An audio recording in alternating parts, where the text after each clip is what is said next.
Uh, I was looking at like outside, I would know, but like street. Yeah.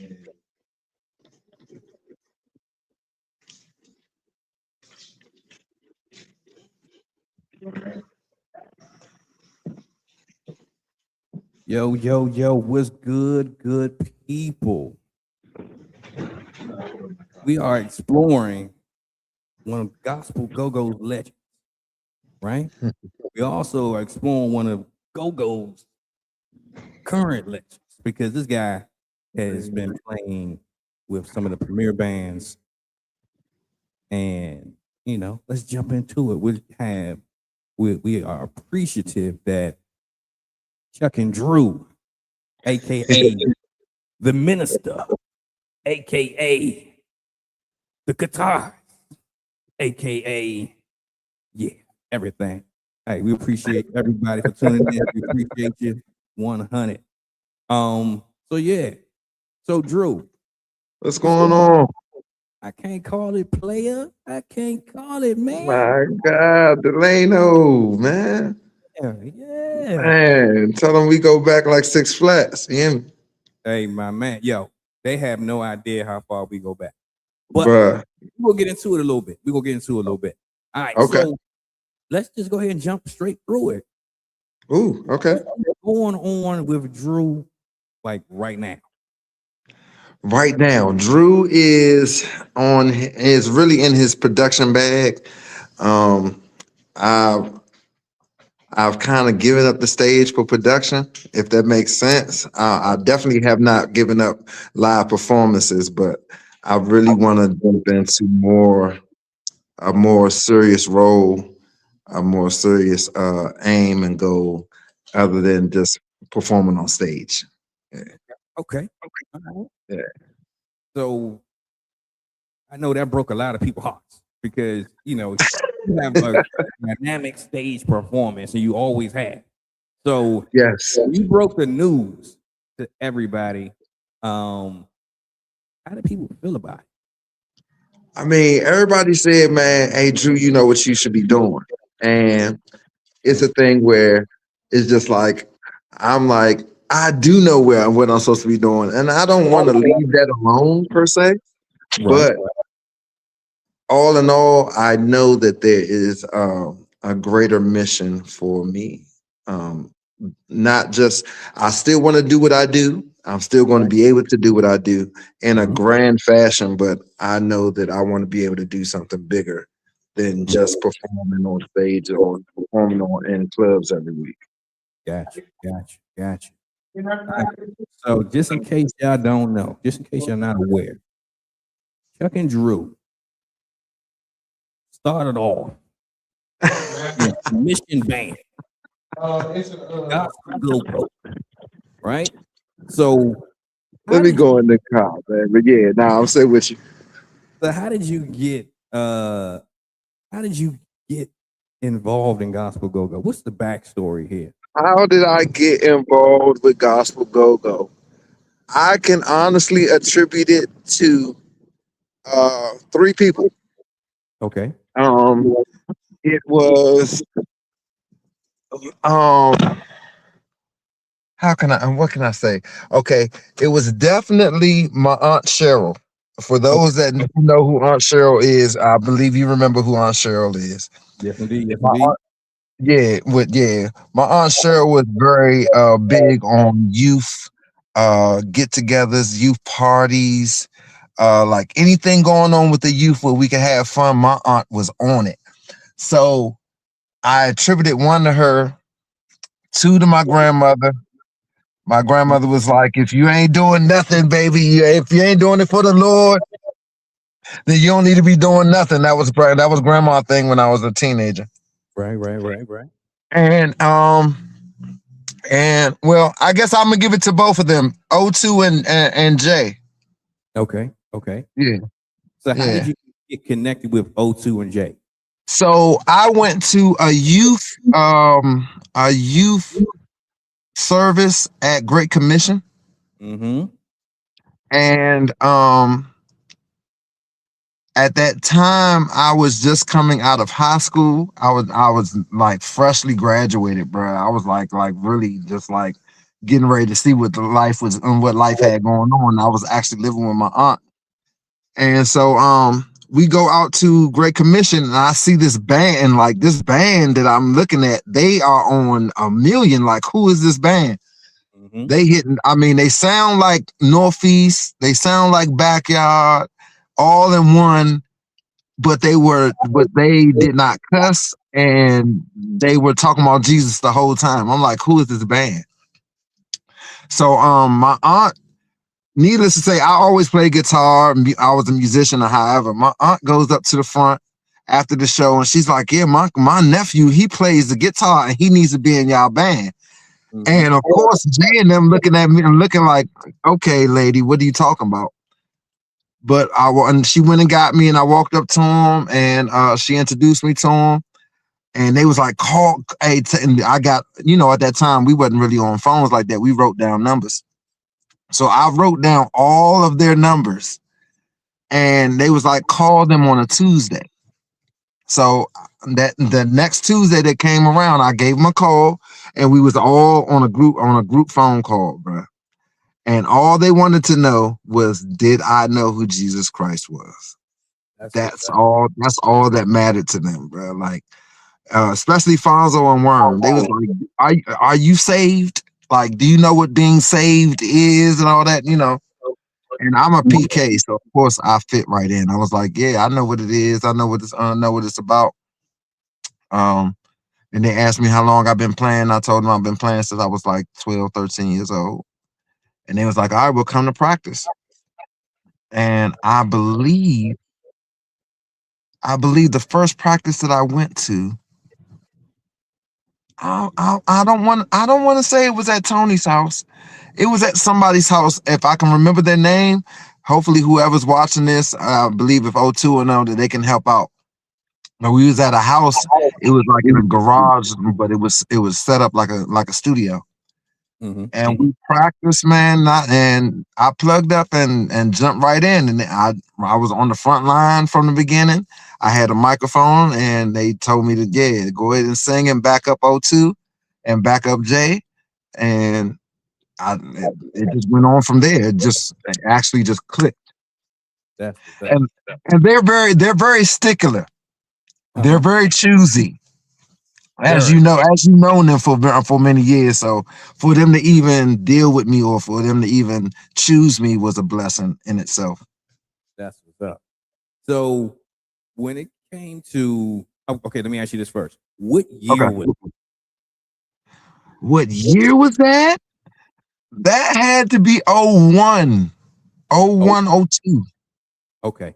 All right. So no, yeah, in 2001, because I graduated 2000. So yeah. True. So a little backstory on that from my side of it, right? Okay. I was there at the Great Commission joint, right? And Right. we was having a good time, partying with the band. And if I would have known that you played guitar, right, because we was already cool then.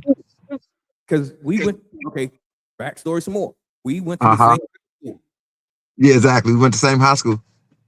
And literally, I had no idea, bro. No idea. Bruh. Here's the thing. In Crossing, I was really playing drums and keys and singing. Right. Because, Mr. Barnes and all that. So we would have the gospel choir and everything. But I really didn't jump into an instrument until I left Crossing and I went to Wheaton. Wow. That was 11th and 12th grade. Yeah. Okay, let's give us some story on that. So how did you decide to pick up the guitar, especially playing other instruments? How did you just gravitate to it? Christ Church of Rockville, Bishop Lee Joyner. Okay. And Bishop Henry Lee Joyner. Christ Church was where I met Mr. Ron. And Mr. Ron was probably the rawest guy I've ever seen on bass and lead. And he was in the praise team. He played for the praise team in the choir. And I begged my dad, like, I was like, Dad, I need for him to show me how to play. I need for him to show me how to play.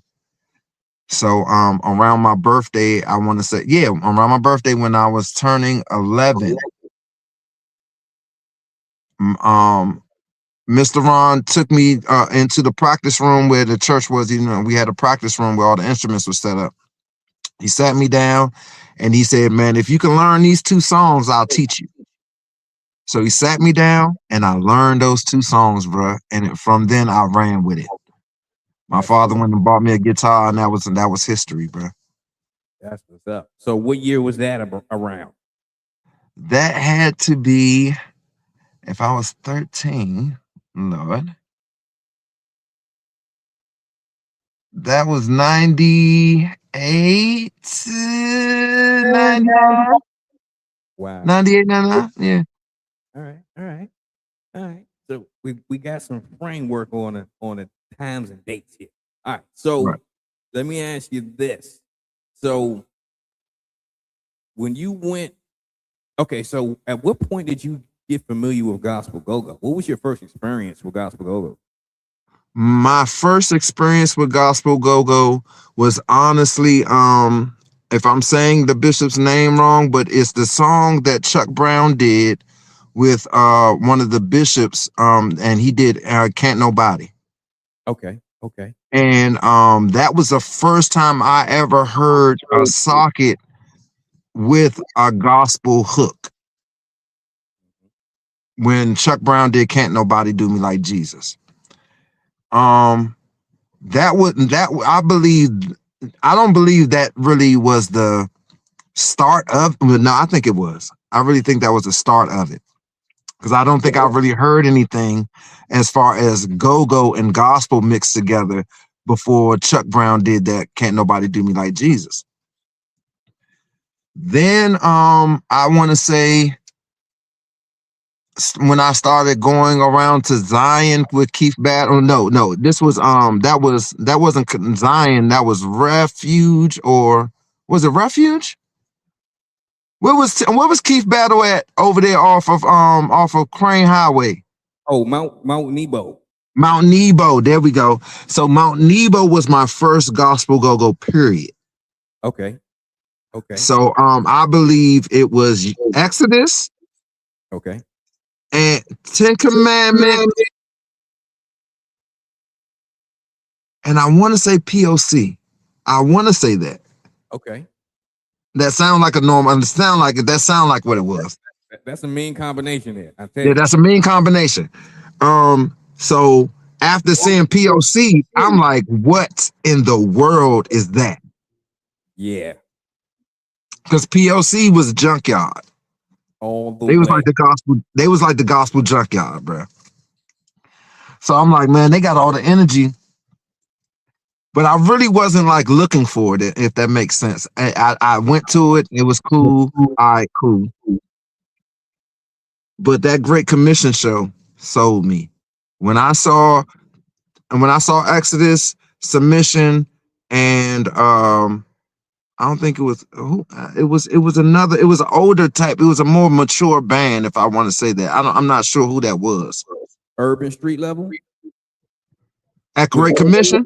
Because it was Exodus, so it was Exodus Submission, and it was some older guys. I'm thinking it might be Urban Street Level. It probably was Urban Street Level, or it probably was. But that show right there, when I saw two do the Rapture, it was over for me. It was a rap. It was a rap. It was a rap. The way that he commanded the stage, and the emotions that the Rapture actually took you through, it wasn't just go at that point. True.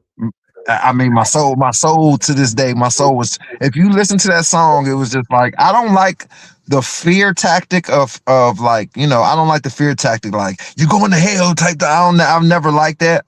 Right. But that song right there made me think. And it wasn't like I was being persecuted. It was just like, look, hey, the rapture's coming. What you gonna do? You know what I'm saying? What you gonna do when he come for you? You know what I'm saying? And Can't get those were, yeah, bro. Those was one of the things that kind of like made me really want to be a part of it. that's what's up. All right. So, what was your first gospel go-go show where you actually played? What was the one you came onto the scene with? See, see, O2 is better at that than I am. Yeah. Okay.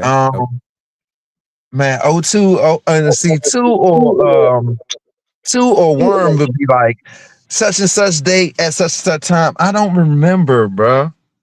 I do remember that.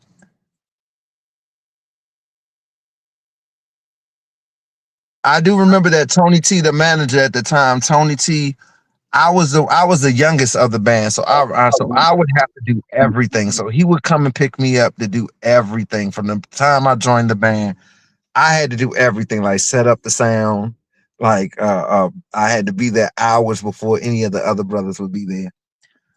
But I remember, I think my first show, we were at, it was a small church in Northeast, if I remember this. It was a small church in Northeast that I remember. And that was my first show. And I was nervous as I don't know what. Okay. All right. Run through how you felt. I was really nervous because like submission is so clean and put together. So it was just like they had a standard of excellence that made me nervous. Like the stage, when the stage wasn't the thing, the people wasn't the thing, it was the band that made me nervous. You know what I'm saying? Like I didn't want to mess up. Like that was my main thing. I didn't want to mess up, and because I'm on the mic and I all that, man, I just did not want to mess up, bro. That's all I can really remember. Is not wanting to mess up. I get you. All right. So we've talked about the origin story of Drew in Gospel Go-Go, right? So at what point did you take on the moniker of Chuckin Drew? Where did that name come from? Ooh, Chuckin Drew. Chuckin Drew came from because honestly, that's not what I was doing before. I was playing like a wild child, so I did a lot more moving around, and I didn't do as much chucking as I do in my more mature stage. Okay. But Chuckin Drew was just a thing. Like it was a homage to Chuck Brown, and I was always. I will say this. I'm gonna go a little bit farther back before submission and all that. I lived in Forest Village, right next to the Classics. Okay. So in middle school, high school, 9th and 10th grade, what I would do on Wednesdays is I would put on slacks and a shirt, and I would walk across the street, and I would walk in there like around 8 o'clock, and they did not card you. There was like no security at the door. There was no nothing. So I could walk in there at 8 o'clock and I could sit at the bar and I would sit and wait for Chuck Brown to get on stage, bro. And I was sitting there and my mother knew where I was and everything. But she just knew that I was so fixed on Chuck Brown that that's what I was over there for. I wasn't over there to make it happen, get myself in trouble or nothing like that. Wow. But I would go over there weekly. So that was kind of my homage to Chuck Brown, calling myself Chuckin Drew. Okay. How old were you when you pulled this off? Let me say it like that. I was like 13, 14. Serious. But I was tall. So like I could just sit as long as I wasn't bothering nobody. Nobody was really looking at me like that. So they probably knew this little young boy was in there, but I wasn't in there causing no trouble. So, and it's not like they was like, get this little young behind out of there. Wow. Okay. All right. Yep, I knew Mr. C. Mr. C's known me for years. Hey, we are learning things today. We've always heard about the stories of people, getting in the No. I will tell you this: Chuck Brown knows who Andrew Wilson is. You know what I'm saying? KK and all them have known me since I was young. Also, I'm not just talking this just to be talking. Like Chuck actually knew because he would come off stage and he'll be like, "What's up, young man?" And I told him that I wanted to play guitar like him, and he would always give me encouragement.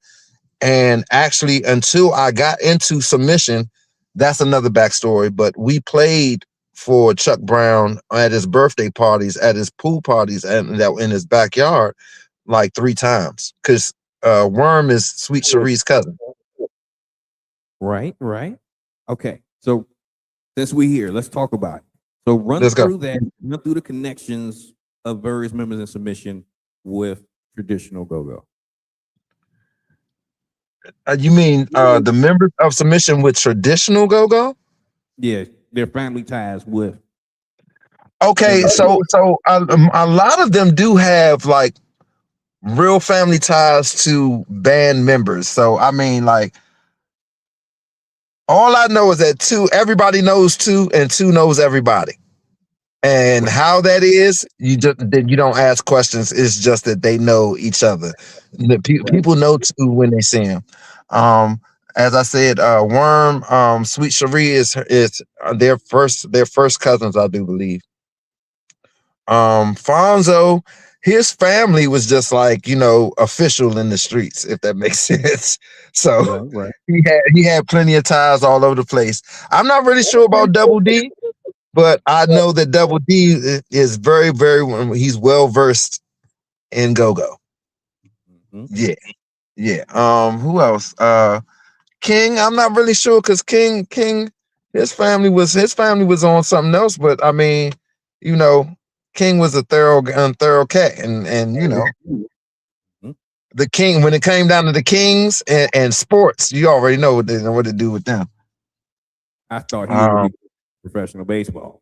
Yeah, he was supposed to be the professional baseball player. His son gonna do it now. True. But yeah.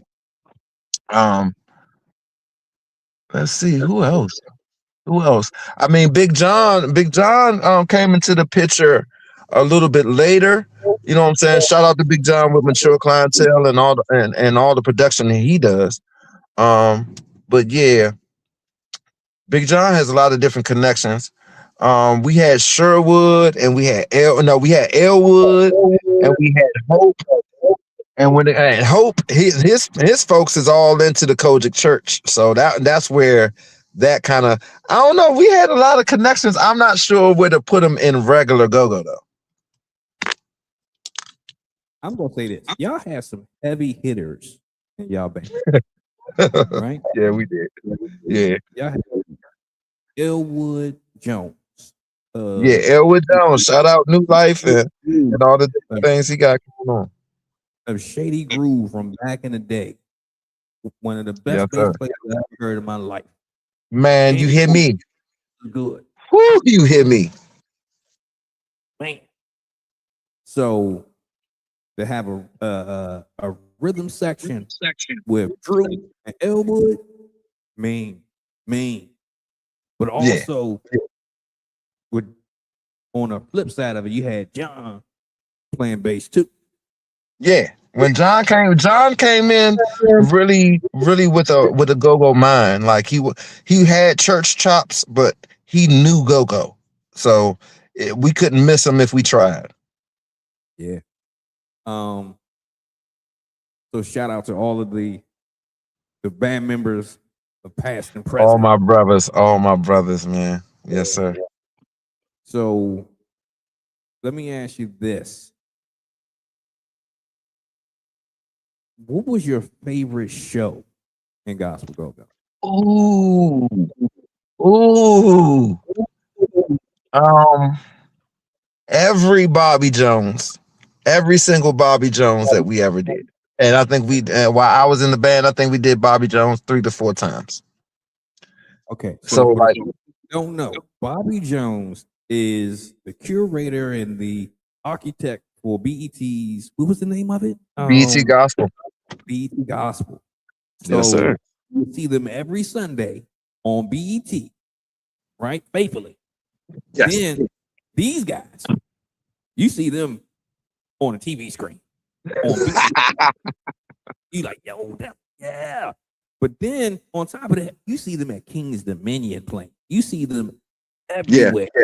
Yeah. So tell us about that. How did that get to going?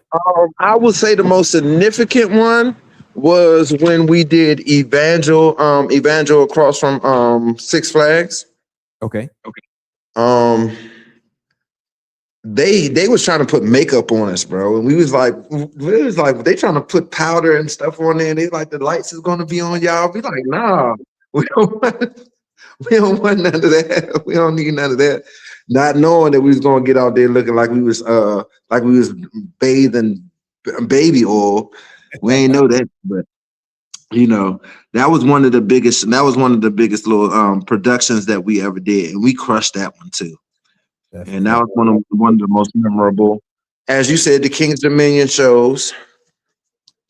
We did King's Dominion almost annually at that time.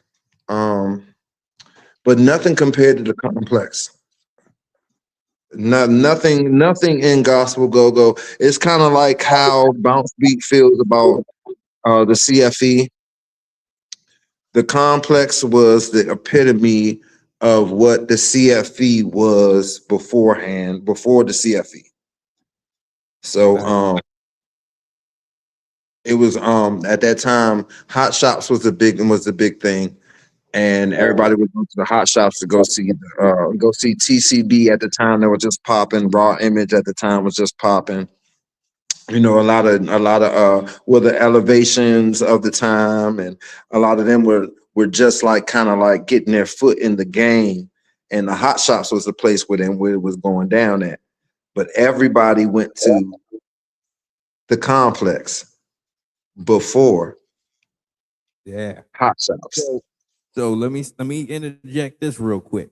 So if you haven't watched the street interviews on the Gospel Go-Go 411 page on Instagram, we're gonna upload them on YouTube soon. But there were so many prominent go-go people, active participants, active members of bands that said their first experience was going to the Complex. It blew my mind. It blew my mind. So, yeah, it's a lot of folks. Tony T from Rare Essence. Yeah. Spaceman from XIB. Yeah. Cool from Black Alley. And that's just the people I ran into. So, no telling how many people came in and out of the Complex. And I know I had no idea. Did you have a clue about all that? Man, I did. You know, just like Rick, that was Trilogy. The whole band. You know, Joel. Before me and Joel met up in what band? He was playing with Crazy Praise. Kendall from Fatal. Kendall was with what was that? Was he with Young Prophets? Thank you. No, I think Young Disciples. Young Disciples. That's what it was. It was Young Disciples, not Young Prophets. So yeah, Young Disciples. You said Pooh already. Man, there's so many more. There's absolutely so many more that came out of Gospel Go-Go. Drew. Yeah. That was playing with TCB. Yep. You got Elmo. Elmo was with Young Prophets, right? Yeah. Okay. Scooter with RCA. I believe he was with a gospel band. I forget what gospel band he was with. I gotta do my research on that one.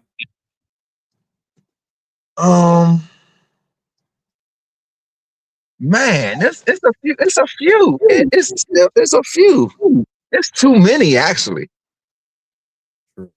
Right now, gospel. Right now, go-go is definitely fueled off a lot of gospel go-go cats. Gospel go-go cats have brought the sauce. Yeah, that brought the sauce. Like even my man, who's that? Kurt, the producer. Mm-hmm. Yep. He was around. He was around in the complex days. He was around in the Zion and Community of Hope days. Yeah. Yeah. Man, it's a lot. Who my man? Yappa. Who was Yappa with? Yappa was with somebody though. Young He Prophets. was with, who was he with? He was with the Prophets. Young Prophets. Yep. All right, so yeah, Yappa was with Young Prophets. Man, it was a lot, bro. It was a lot. It honestly was a lot. Is there a way that I can take a break? Because my phone is blowing up and I need to answer it. Yeah. Go ahead. I'll keep it. I just let's take a quick one. Let's take a quick break and I'm gonna jump back in. That'll work. All right.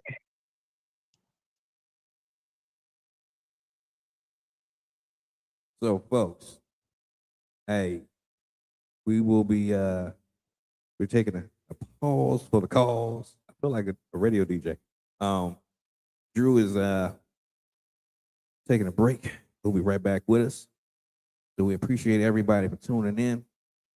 We're talking to Chuckin Drew of the Submission Band, also known for his time with the What Band. And yeah, we're gonna bring it back real soon. So do this for me. If you have any questions that you want to ask Drew, let me know. So just go ahead and put your questions in the comments, and we're gonna bring your comment on stage, and we're gonna Okay, I ask think I'm back. what's going on. All right, so Drew is back. All right, so let's bring in some comments real quick. All right, so we got Jermaine Pendleton, aka TCB Tony, of and currently out the box experience.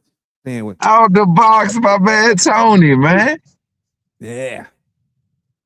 So let me ask you this. Playing at the complex, right?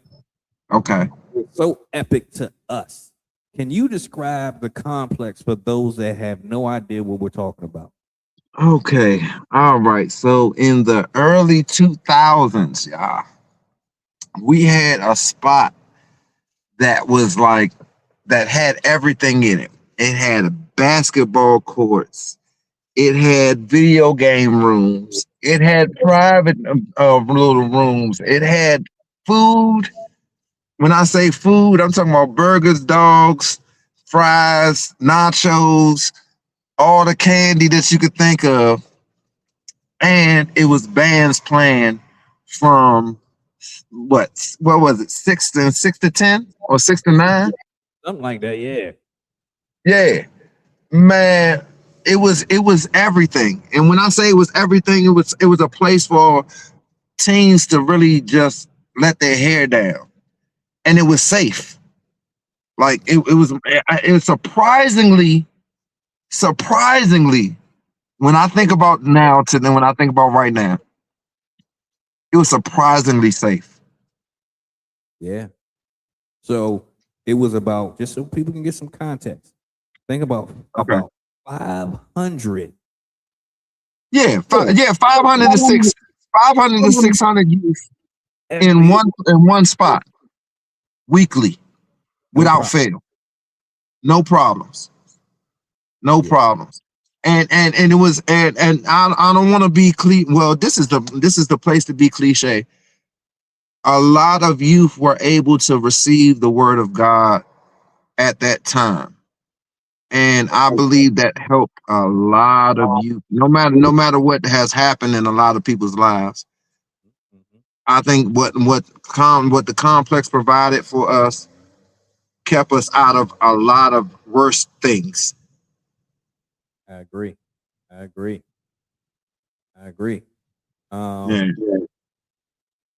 I would say, from my perspective, that the complex was pretty much the best go-go experience I've went to in all of my years. The best. And I gotta say, I gotta add this part: the birthplace of Beach of Feet. Exactly. Yes, indeed. Now Yes. everybody can say what they want, but Slush and all of them were in the complex. That's where they got a lot of they burn. That's where they was. That's where they were killing a lot of people on the dance floor because it wasn't about freaking. It was about dancing. Exactly. Yeah.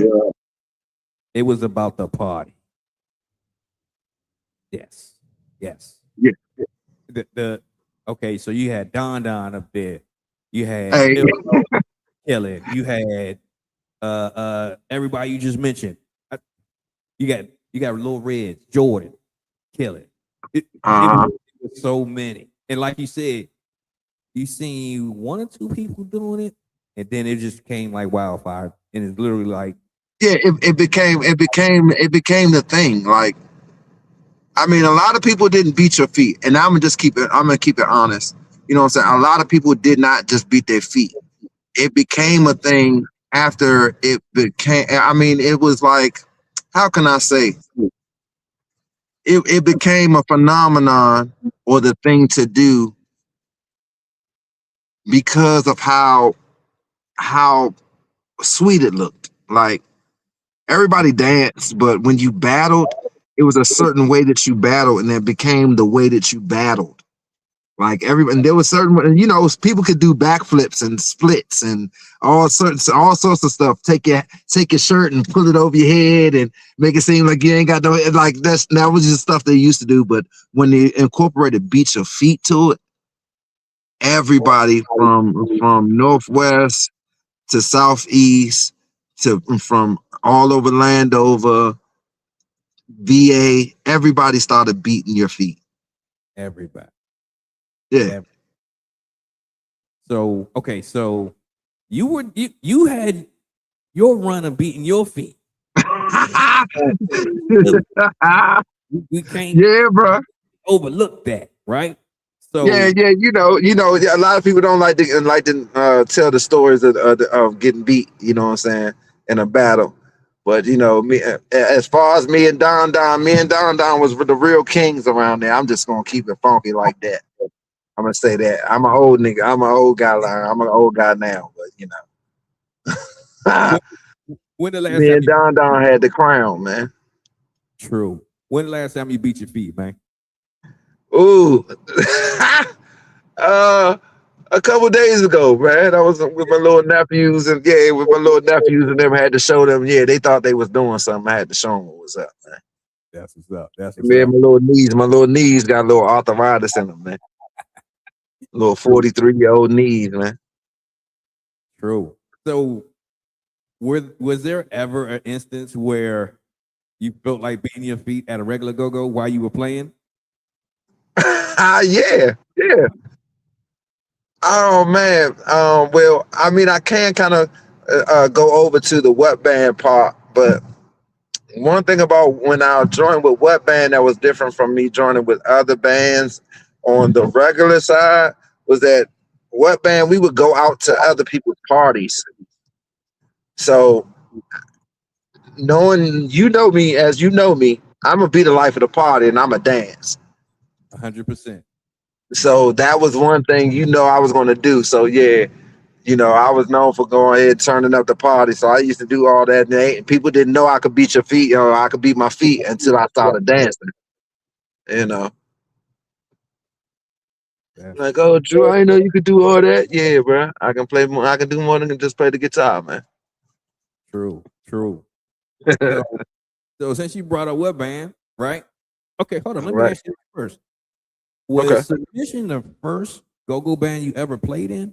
Or Submission was the first band other than my praise and worship team. Submission was the first band I've ever played with ever, period. Wow. And how many years did you play in Submission? That was, I believe I left in 05. So that had to be 4 years. 4 years. Good 4 years. So I mean, I go to that part of the story because I believe that's important. Okay. When I came to the band, all I did was write. Like that's all I did was write music. So of course our arsenal grew because of me being in the band. So just before submission kind of like dissolved, we had that last project that we were working on. Okay.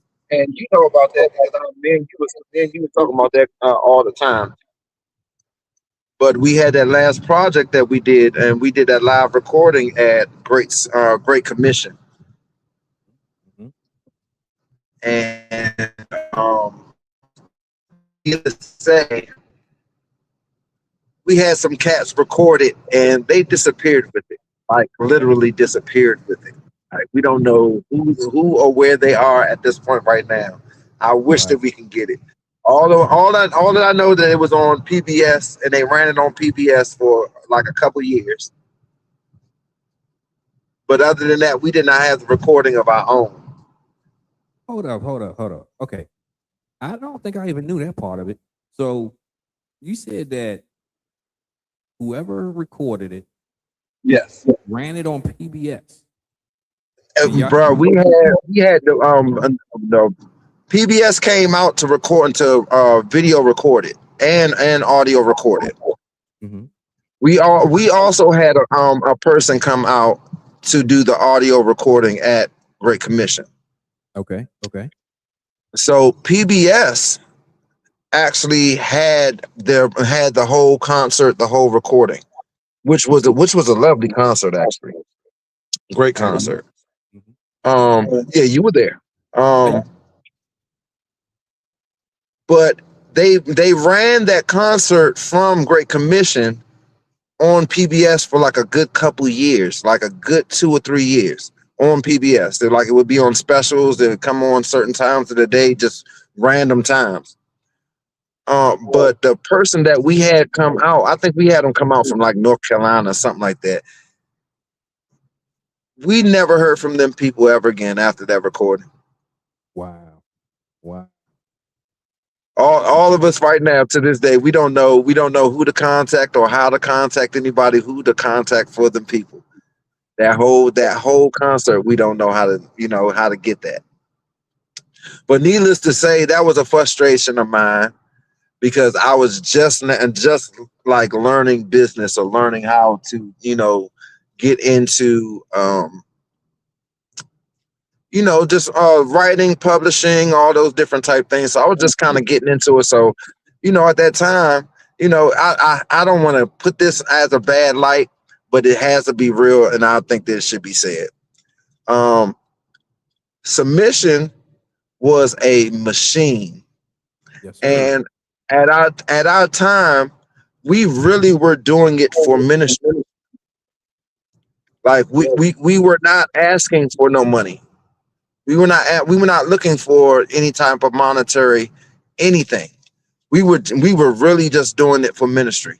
So even though the turnouts that we had, the accolades that we had, and everything that we wasn't doing it to get any type of money personally. But after that flop with all our songs in the recording, I started asking questions, and those type of things kind of imploded the system of, oh yeah, well this is ministry. If you get what I'm saying. Right. I'm like, wait a minute. I wrote these songs. Wait a minute. Don't we get a little something for this? No. Oh nah, we were selling T-shirts and CDs and everything. You know what I'm saying? Yeah. But that was the thing, and I think a lot of bands, and especially young bands, fall victim to those type of things. And that was kind of like a normal story in gospel go and on that side, because there was a way for all of us to be able to make a living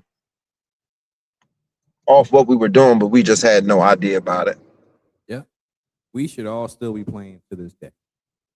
Oh yeah, I mean at the end of the day, the churches use gospel go-go like clubs use regular go-go bands.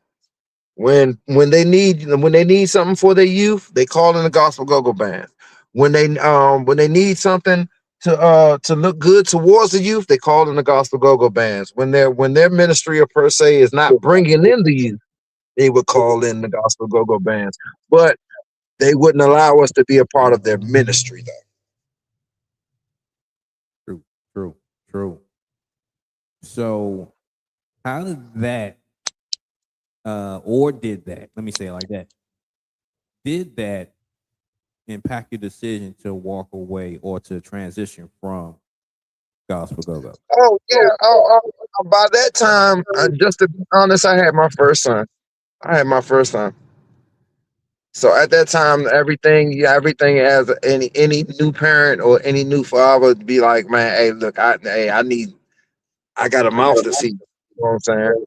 I got a real responsibility. So by that time, it was just like I was working two jobs and playing in the band. And I was just like, so I need something to be. I need some money to be coming around. So that was my whole motivation for even, trying to go into the mainstream of go-go. Gotcha. So was what band the first regular go-go band you played in, or was it somebody else? Oh no, well, after submission, it was Elevation. Okay. So me, RB, and Kirky, both RB and Kirky know me since I was like very, very young. So when they found out that I wasn't playing with submission, they was like, "Hey, nah, bro, you coming to play with us? Nah, bro, you coming to play with us?" Like, I didn't even have a choice. Like, if anybody knows anything about RB in them days, RB was the bully. You know what I'm saying? He was a short bully, man. So RB was like, "Nah, bro, you with me." And so at that point, I was in Elevation. So we had it was me, RB. I think Chief Rocker had just passed away. It was Lee, Willie, Blackface,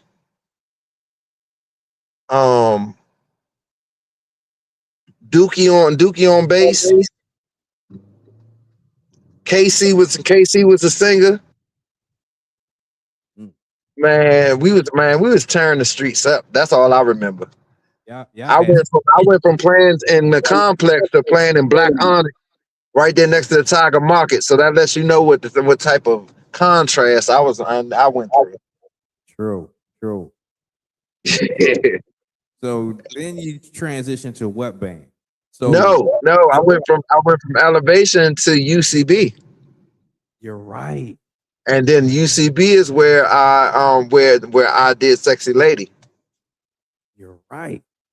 Okay, so just so folks know, you got Chuckin Drew is a legend in gospel go-go.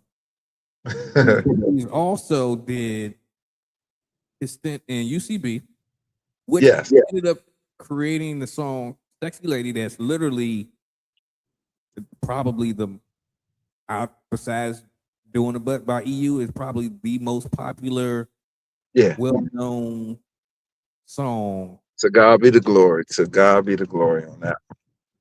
So did you write on that, or you? Actually, here's the thing. They wanted to do a remix or break off from Tony Terry's "Don't Disturb This Groove." Okay. And the way the song is syncopated, I was like, if we play it that way, that's going to sound exactly like "Don't Disturb This Groove." So what I did was I changed the way that I played the dun, dun, dun, dun, dun, dun, dun. I changed that part, and it just ended up working.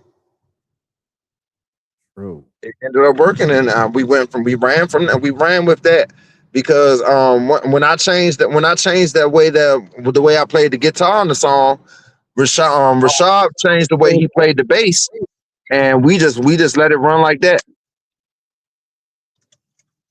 True. And it's history to this day. history to this day. True. All right. And I, So I will say this: okay. Trey and Rock Mikey, the way that they put that song together, the way that they worded everything, the way they wrote everything, they really made it a classic. They made it a hood classic. True. True. Okay. So then you went to what band? Is that right? All right, so now we at what band? Like, did we get there yet? Now we at what band? Yeah. Okay. So hold on, real quick. Let's hit these comments real quick. All right. So and then we'll talk about what band. All right. So you got Summer Breeze 6250. The complex sounded like a great venue. It's unfortunate it's no longer open because venues like that can play an important role in keeping young people engaged and out of trouble. Hey, I couldn't say it no better than myself. Yeah, that's facts. Sum it up. Yeah. All right. We also have Nick Jack, one of the T-Mont faithfuls. Oh yeah, we got to talk about T-Mont. All right. She says she didn't know that Drew played with UCB. Hey, now you know. You're learning some things. All right, so Drew dropped off. Drew will be jumping back on momentarily. All right, not sure what happened. Probably got a phone call or a text. Somebody probably like, hey, what's going on? We see you. All right, Drew is back. Drew is back. All right. So, let's talk about T-Mont for a second. So T-Mont. So how did T-Mont impact you as a go-go musician, as well as being in submission? Because I think you were still in submission during the T-Mont days, right? Yes, I was in submission during the T-Mont days. So T-Mont was our go-go report. T-Mont was our resource to everything that was going on historically in go-go.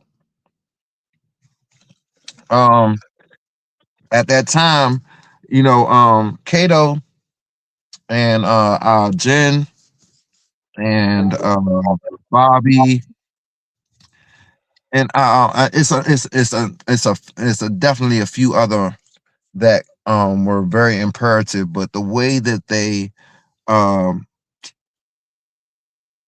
documented everything in go-go was how can I say, they kept, I don't know, they gave us the information without the bull, or without the drama. They gave us the information without damaging character. They gave us, they gave us the full run of what was going on in go-go. And it was pure. That's the one thing I can say about their impact. Like, you can look back at those T-Mont magazine articles and you can understand clearly and get a full story about what was going on at that time. So T-Mont was our TikTok, Black Planet, Facebook, all that at a time where none of that existed. They were around before all of that existed. I think we were doing like Yahoo chat rooms and stuff like that at that time. Yeah. So just for people's awareness and understanding, T-Mont was a magazine, radio station, all of the above for go-go, but it also had a message board where the community was able to get together and have conversations throughout the Shout out PA Pilots, and PA Pilots had that going on too. That is so fact. So Pat had that going on too. So PA Pilots had that too. So yeah. So T-Mont was like our age range at the time. We were mid-20s or so. So it's sort of kind of coming around to that. Yeah. Yeah. PA Pilots was everybody younger than that. Right. Okay. Yes. Okay. Yeah. All right. So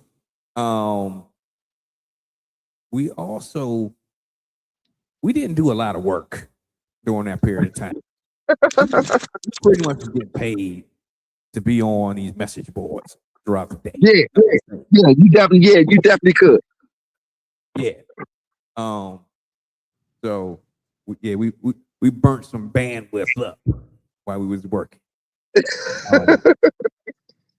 And I think that also helped expand gospel go-go to more people that traditionally wouldn't have been exposed to gospel go-go at the time, right? Because we got a lot of folks that came out to see the various gospel go-go bands and have become like super supporters going forward. So yeah. I think that was T-Mock and K Pilots. They were essential to the development of gospel go-go. So let me ask you this. So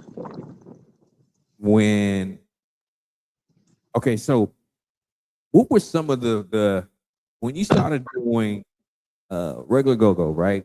And folks started to know that you have a background in gospel go-go. What were some of the jokes that they used to give you? I really didn't. There really wasn't jokes. Like, honestly, people respected submission. Mhm. So it really wasn't like I was coming from a Rudy Poo little band or something like that. So like, or they wouldn't be. I mean, of course you would get the church boy type of stuff, or you know what I'm saying, preacher's kid type stuff, and things of that sort. But just to be honest, I wasn't alone. So it was a lot of other gospel go-go cats that was already around. You know what I'm saying? Like, I mean, this is a gospel formatted place, a form. So this is the thing. The one thing about Christians is that we set ourselves apart, yes, because the word wants us to set ourselves apart. But gospel go-go cats ain't no different from no regular cats, man. Just like, I mean, hey, all the same vices, man. All the same vices. There was nothing that was going on at the side of the complex that wasn't going on at the side of the CFE. True. So it's like, yeah, and my friends walked all sorts of type of life. You know what I mean? So I didn't have this church going friends. I had friends that was on the block. You know what I'm saying? I had friends that were in the military. I had friends that had professional jobs. You know what I'm saying? So when it came down to regular go-go was just what we were already doing. What we were already sneaking to go do. What do we? Hey, look, we had hey, look, here go an inside joke. I think you know this inside joke. The Lance Williams, the fake ID. Yes. Yeah. Man, we all went to Georgetown to go get a fake ID, bro. Yeah. Okay. Yeah. Take them. So I mean, we was all sitting at the same table. I guess that's what I mean. So it really wasn't jokes about coming from a gospel go-go band, and because the band that I did come from had respect already on its name. So that's one thing that surprised me when I joined what band. You know how we think about rapper.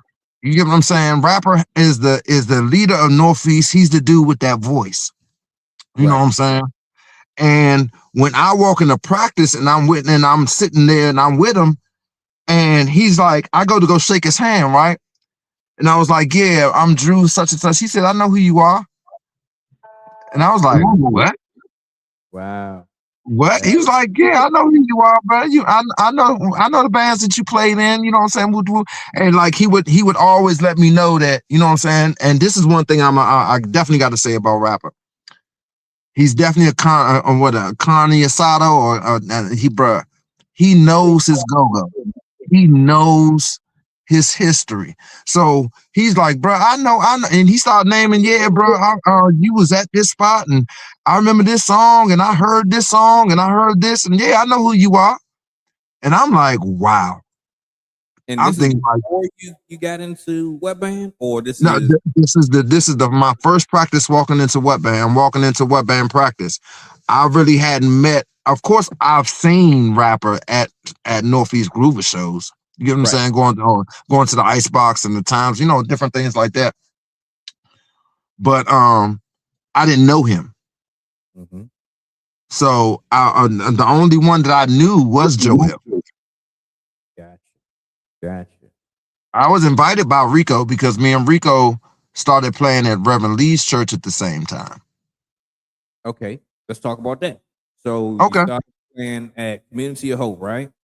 Was this at the Legend version, or which version of Community of Hope was this? This was.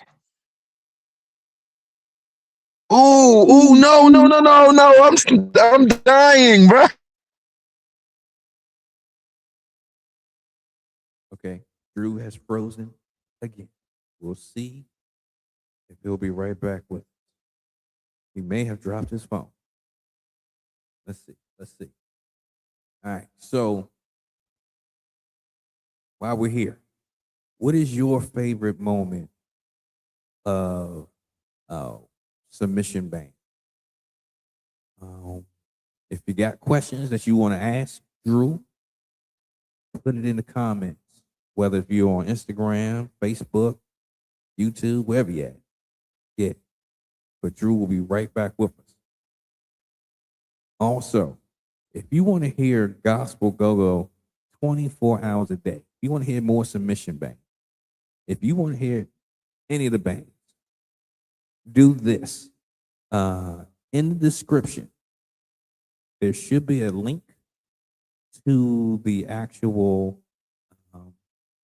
the radio station for Gospel Go-Go 401. It's Gospel Go-Go, all different kind of eras, all different kind of styles, and you can actually listen to it 24 hours a day. You can actually request songs, your favorite songs, and yeah, it's ready and available for you. Yeah. All right.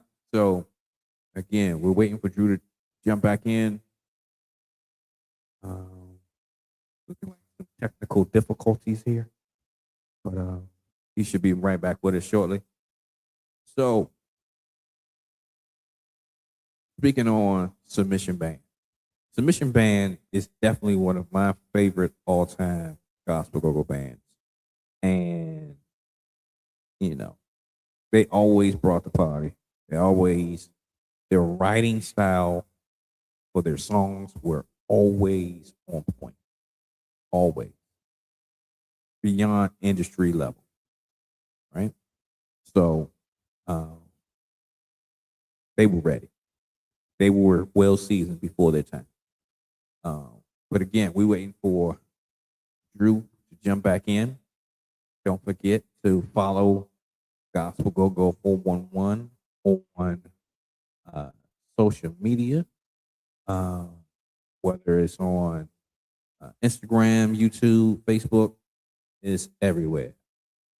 Also, this is a good opportunity to talk about who will be on next week, because we back in this. All right, so next week we will have Farley of, hold on, gotta get that banner out of the way. Give me a moment. Give me a second here.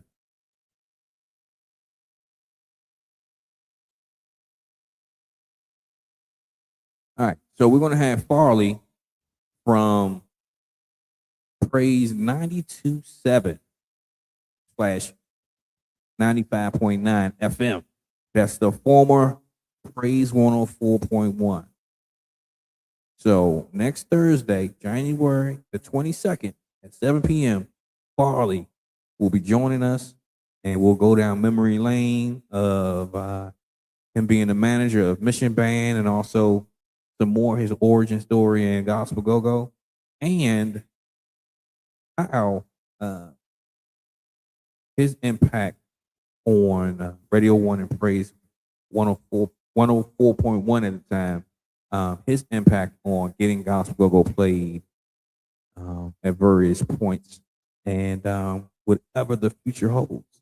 So again, next week is going down. We're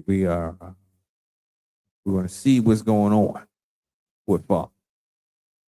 All right, so yeah, let's get back to it.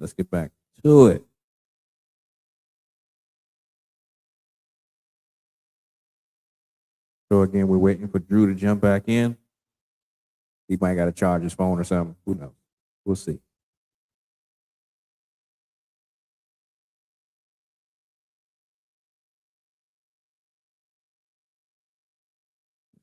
Let's see.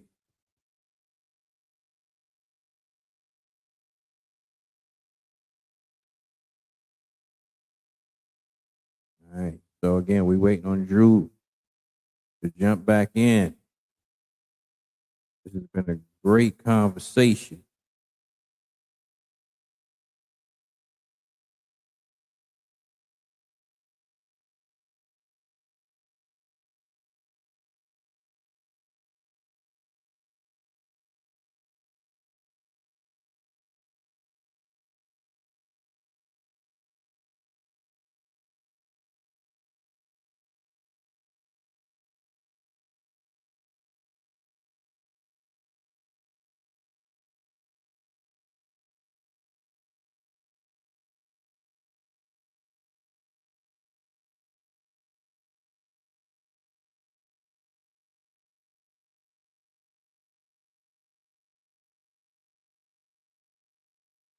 All right. Okay. Drew is back. Drew has returned. All right. Here we go. Hey, Drew, do me a solid. Can you hit like your Drew was gone. Okay, he was back. Drew was gone. So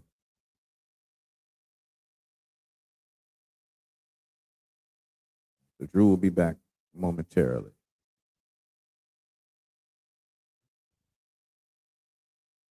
All right, Drew is back. All right. Yeah, I was trying to sign in to the YouTube thing, but it's not. It's giving me a difficulties. Okay, never mind. All right, here we go. There we go. All right. So, oh man, I put the wrong one up. Hold on, y'all. Hold up, where we go? I got the wrong person up. My bad, folks. Yeah, that's my man Wayne down there. My good man Wayne. That was a previous interview. My bad, people. Hey.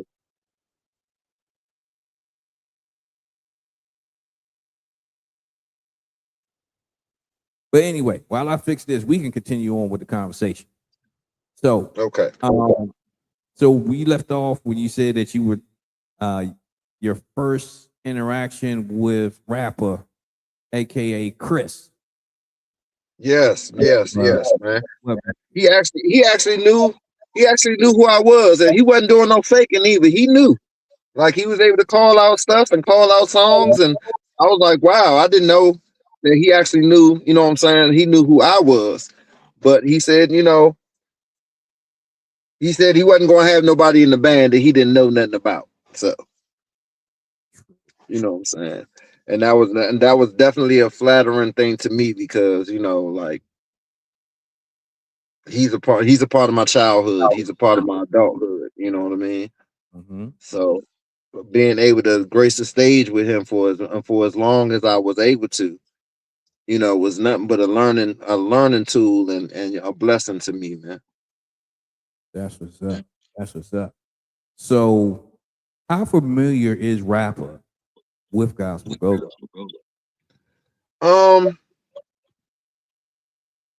He's familiar. He's familiar with it. He's familiar with a lot of different bands, and you'll be surprised what he does know, because he is well versed on his YouTube, bro.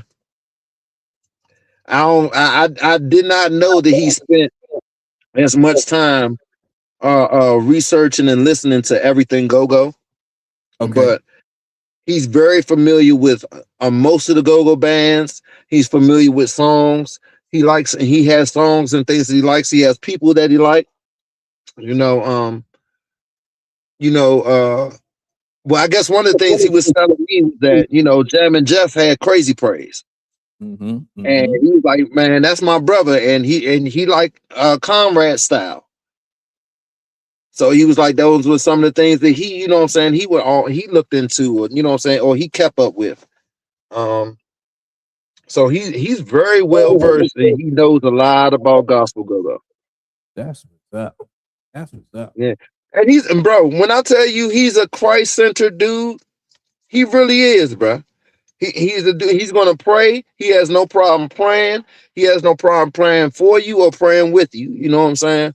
He's very, I guess because of how popular he is, he has a certain type of, public persona that he puts forth. But even in his public persona, he makes sure that he always professes the name of Jesus. You know what I'm saying? Like, he really believes in that. So that's something I believe that he takes seriously. So have y'all ever had a conversation about rapper actually doing some gospel go-go, or what band doing a gospel track or anything like that? Just from my own personal relationship with him, he would say this, man, we can make it happen. that's what he gonna say. He gonna be like, yeah, we can make it happen. I mean, he's such a great mind musically. There's no way that he could make a bad gospel go-go hook, or, you know what I'm saying, per se song. I don't believe that that's possible for him to do. And because he already has a blessing of the light on his life, I believe that that's something that if and when he does, it will be received by the masses. So, is there any way, since you have the direct connection, to try? Well, I'm gonna say it like this: when I looked at your interview, and you had Wincy, and Wincy was like, he ready to do it. I sent that directly to the boys. I said, hey, look, hey, what y'all trying to do? Hey, O2 was like, I'm with it. You know what I'm saying? But my brother, he always gonna be with it, however it is. And honestly, I don't know too many people that rapper would ever call to grace his stage for him. And he chose, out of anybody and everybody, he chose to be that person to represent his style and represent him on stage by his own personal call. Like, he called him. And that's one thing I will always keep in my mind, because respect gives respect. So for him to respect O2 enough to have fill in for him speaks volumes. So I think that would be something that would be great for gospel go-go if we have O2 and rapper on a project or song together. Man, talk about absolute fire. Hey, man, hey, I already got it going through my mind. Wincy and Bruce. Whoa. Wincy, Bruce, EV. Man. This can be I'm gonna add one more. Oh my goodness, keep on doing it, yo. Okay. Drew will be back with us. He's having technical issues, but y'all just heard from the man. Anything is possible going forward, especially in 2026. Anything is possible when it comes to gospel go-go. Anything is possible. You never know what you might hear. Any combinations of people. God used everybody. God used who he want to use, when he want to use them. You never know what could be coming. You never know. You never know. So, all right. So we waiting on Drew to come back. We got a message from, let's see here. This is a hefty message. We got Theodore. He says, I'm an old head in my 70s and was never aware of gospel go-go until the 2000s. Wasn't in go-go clubs much either. Got go-go in the cabarets of the 80s and 90s. Busy being a family man. Brought my first go-go record in 81, Trouble Funk. I did see Chuck in mid-20s, and he loves go-go in all forms today. It took a minute to appreciate the bounce beat.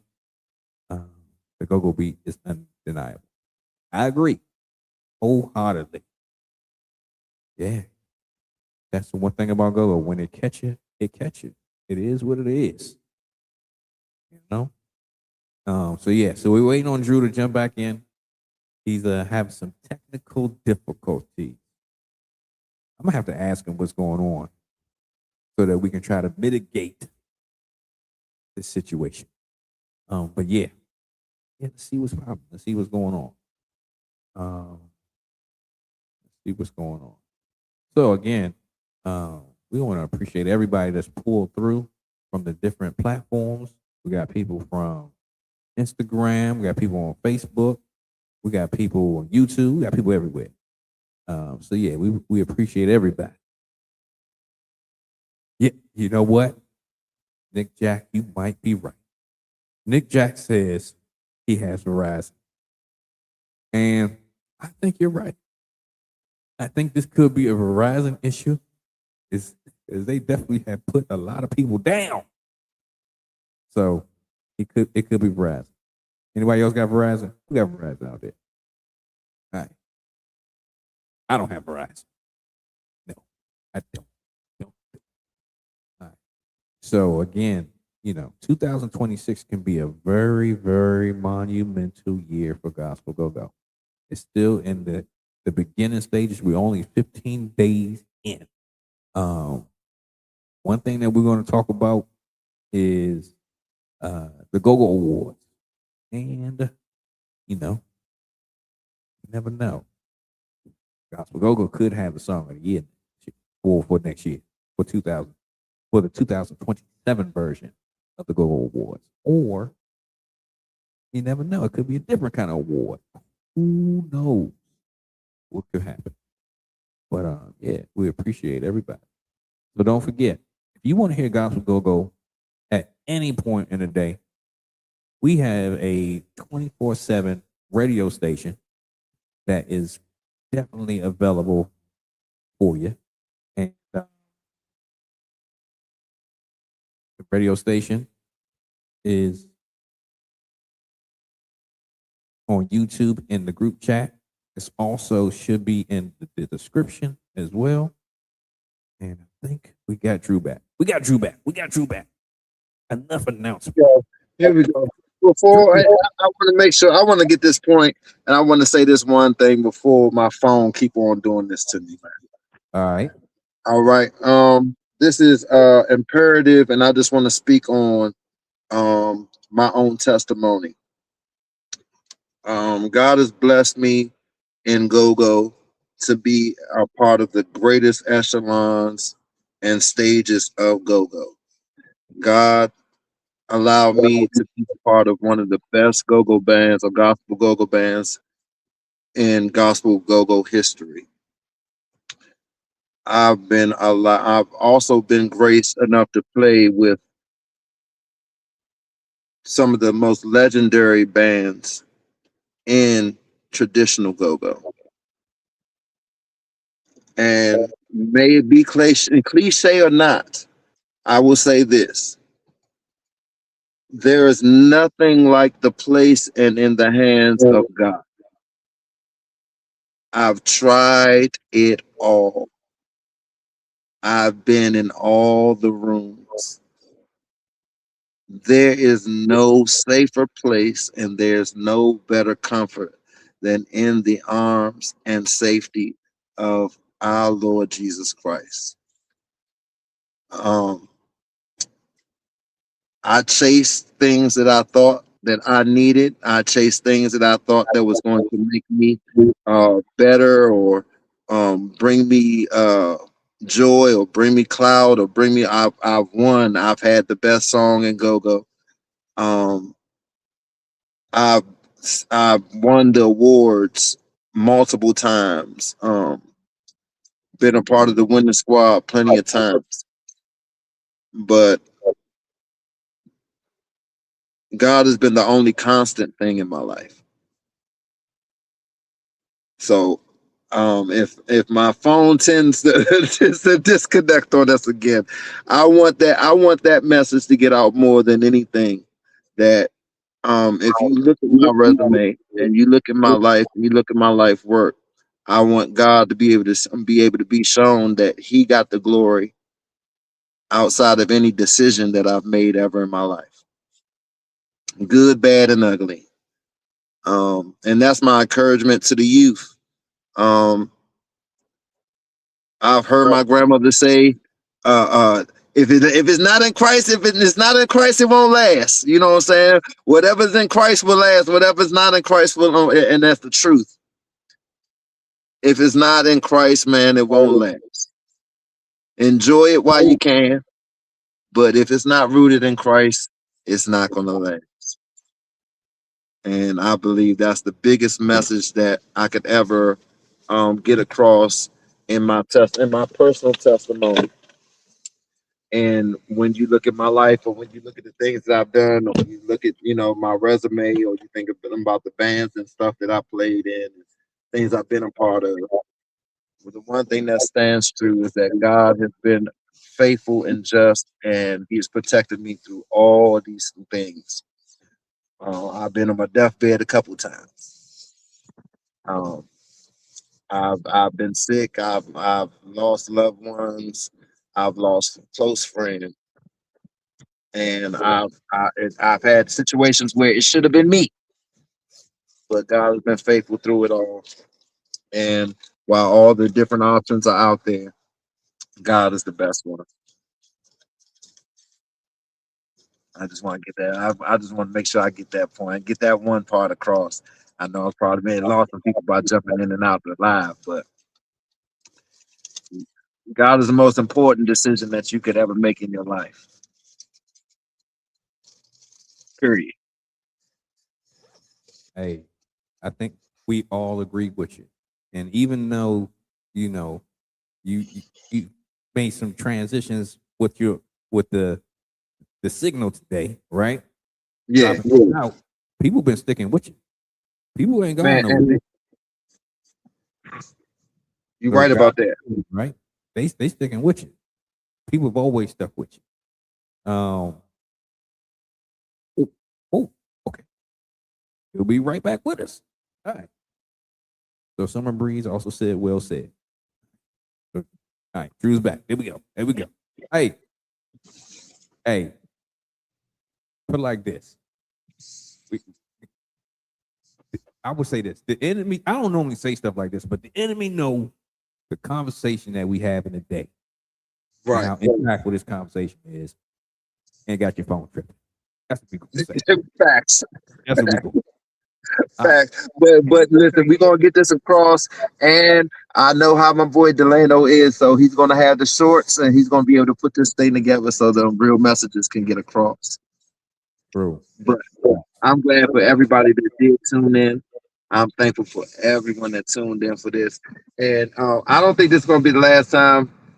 We finally got this to happen. Yes. I think I'm gonna have to pull up in the studio with Delano, and so I could be sitting stationary. Come on in. Already know. I gotta pull up on you, brother. Anyway. Facts. Real quick, because Okay. I feel like we transitioning out. So let me ask you this: with being at the gospel, I'm sorry, I said the gospel. You never know what's coming. But anyway, being at the Go Awards that recently just happened, right? And to see that Gospel Go-Go had a nomination at the award, how did you feel about that? I mean, well deserved. I think that they I don't think that they are as informed as they think they are about gospel go-go, and that is okay. Um, I believe truly that the neighborhood and the powers that be and the churches can make that connection together, where everybody can get informed about what gospel go-go is and what the purpose is, because I believe it all is for the same thing. We're trying to reach the youth. We're trying to empower the youth. We're trying to make sure that people have a message of hope. And just music is the powerful thing that we use to give people hope and encouragement to get through the day. And that's what gospel go-go is. That's what go-go is. You know, I believe that's what Chuck Brown meant it for. We know the messages that he wanted to send through his songs and everything that he pushed. And one thing that he always pushed was that we are one. So I believe that was a great first step. It was good that the politicians were able to be there to also witness that, to know that they both play a point together.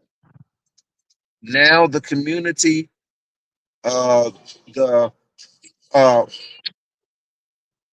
the political go-go players.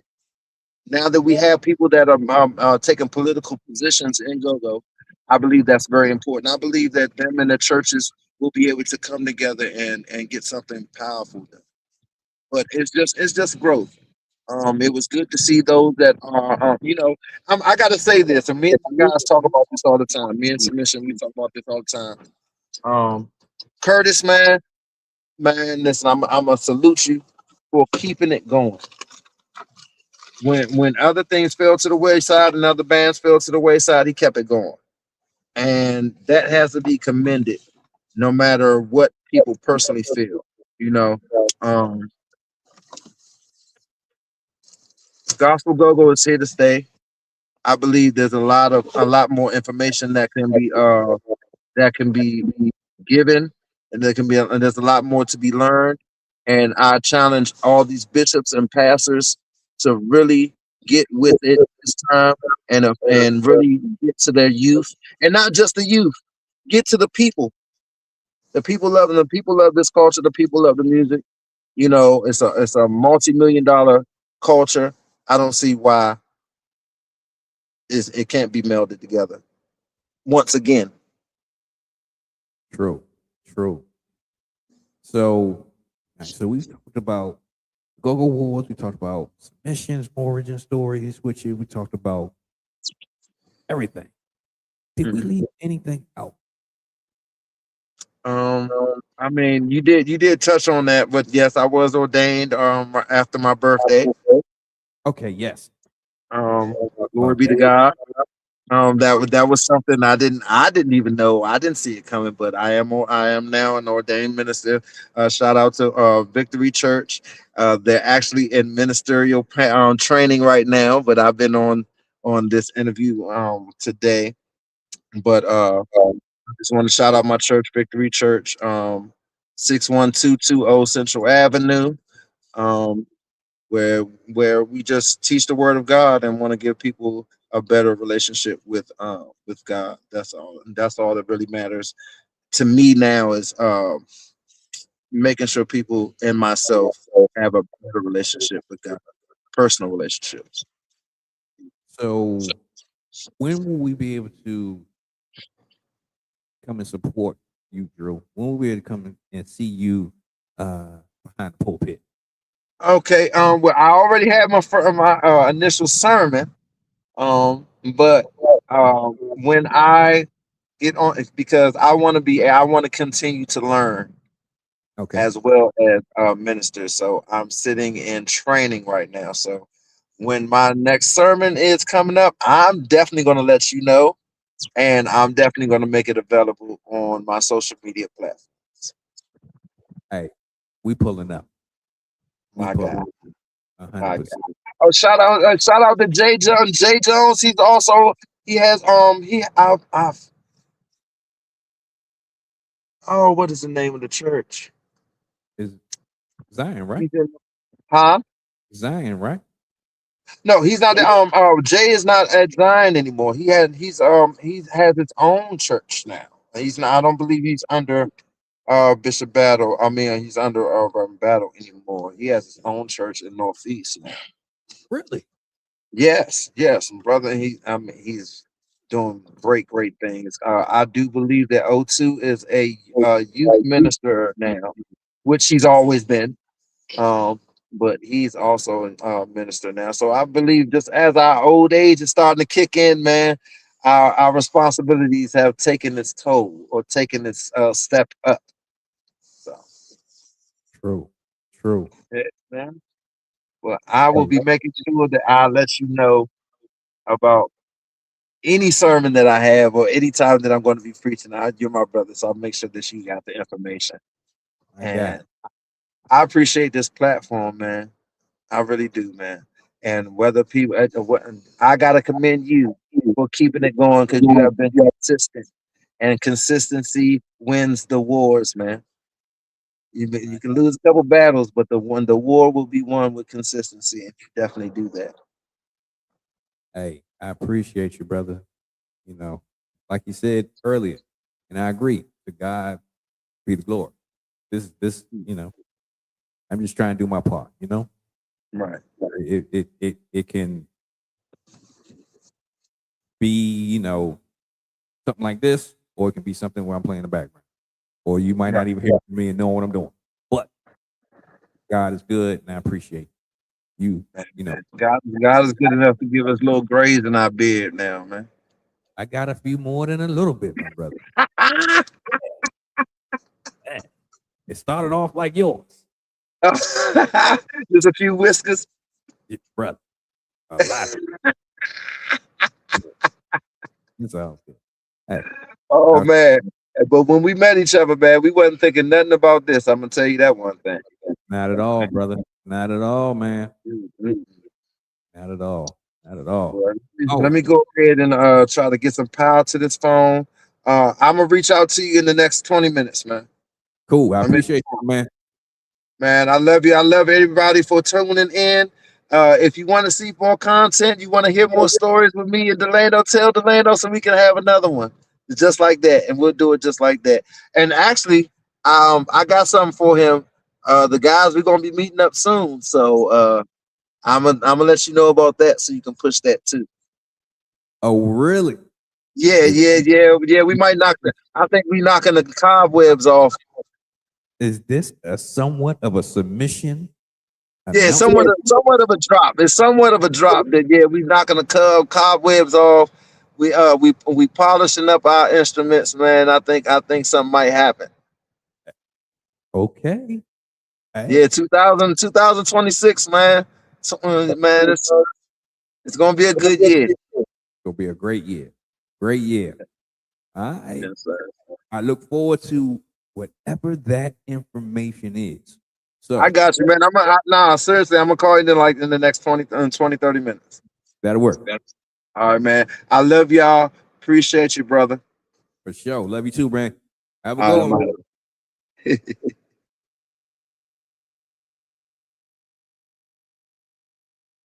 All right. We want to appreciate everybody for tuning in.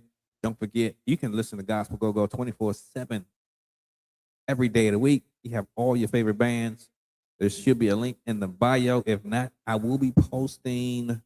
Let's see here. I'm going to post the link in the chat on Instagram and on Facebook so that you all can be aware and know what's going on and be able to get to the music. All right. So, again, we got every band that you can think of. And you can request songs, as you go.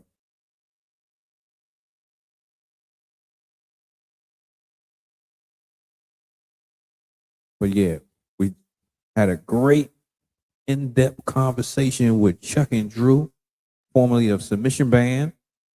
And it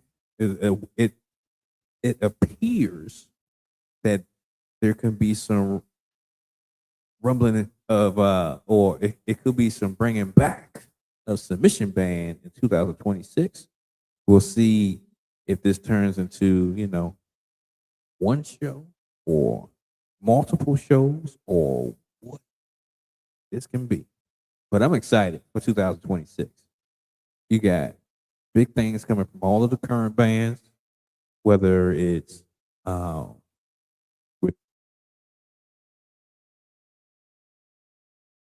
I'm sure they're gonna be dropping new music in 2026. You got Body of Evidence holding down. That's Kurt, aka DK. You got the award-winning True Worshipers. They recently won the 2026 Gospel Go-Go Band of the Year award. So, I think that 2026 is going to be a big, big year for Gospel Go-Go. I think coming back. I think we're coming back.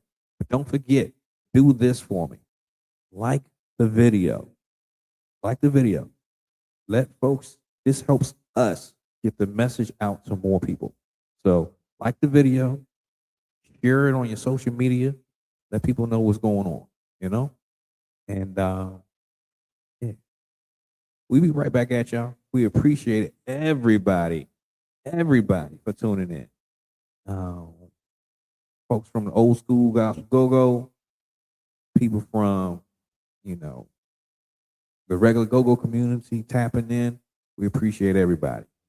So again,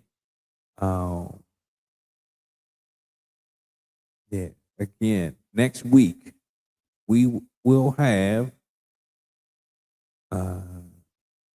Farley from Praise 104. I'm sorry, the former Praise 104.1.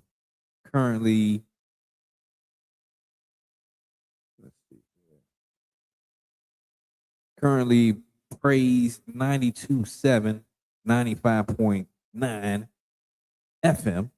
So just in case you were, a little thrown off by Praise 104 and the current format and the type of music that's being played, Praise 104 moved over to 92.7/95.9.